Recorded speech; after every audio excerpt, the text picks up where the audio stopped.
On Thursday, April 13th, the Biden administration said it will propose a new rule to expand health care coverage for DACA recipients. DACA gives eligible immigrants who were brought to the USA at a young age the ability to legally study and work in the United States of America. However, due to their status, they have limited access to health insurance coverage.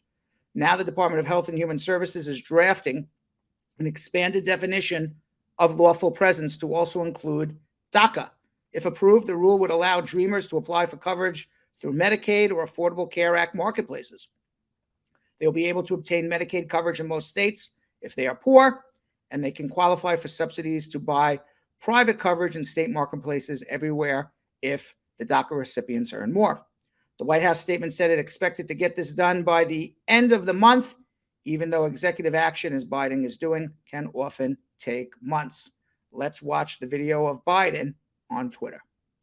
When President Obama and I created the DACA program, we knew it would transform lives, and it has, bringing stability and possibility to hundreds of thousands of young people known as dreamers, brought to America's children.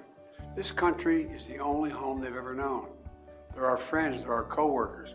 They study, they work hard, they start businesses. Many have served in our military, and many were essential workers in the front lines of the pandemic. They're American in every way except on paper. It's past time for Congress to give dreamers a pathway to citizenship. And while we work toward that goal alongside dreamers, advocates, members of Congress, we need to give dreamers the opportunities and support they deserve.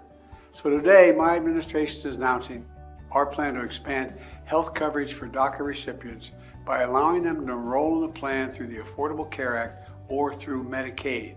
Health care should be a right, not a privilege. My administration has worked hard to expand health care, and today, more Americans have health insurance than ever. Today's announcement is about giving DACA recipients the same opportunity. And we'll continue to do what we can to protect dreamers and push Congress to give them and their families a pathway to citizenship and ultimately peace of mind they all deserve.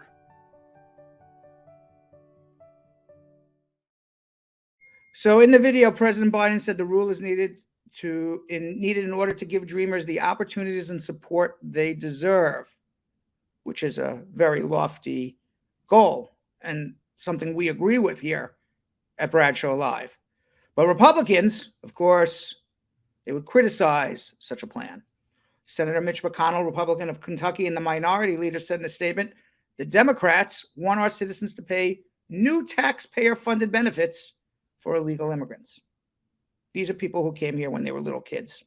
They had no choice to come here and live most of their life here, was educated here, and they are contributing to the U.S. economy. Hardly illegal aliens. Certainly would not be characterized as that. The total cost of the program is unclear because it would depend on how many DACA recipients enroll in the federal health insurance programs. But based on estimates that around a third of the about 580,000 DACA enrollees are currently uninsured, an approximate federal cost of $5,000 per person for coverage, the total cost of the program could run $1 billion. As for an update on DACA, hundreds of thousands of dreamers are still in a state of uncertainty about their status.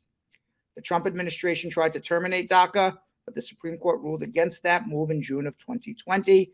The court did not, however, decide on whether the program had been legally adopted.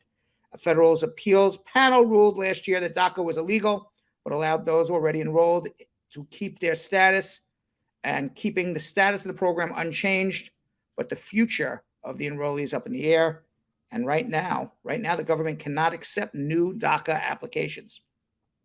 A Texas judge is also considering a policy proposed by the Biden administration that would maintain the program. So DACA is in a lot of litigation. So if you have DACA, got to think, what could I do to transition from DACA to green card? You got to start thinking about that in the future. You can't keep your head buried in the sand because we don't know what's going to happen.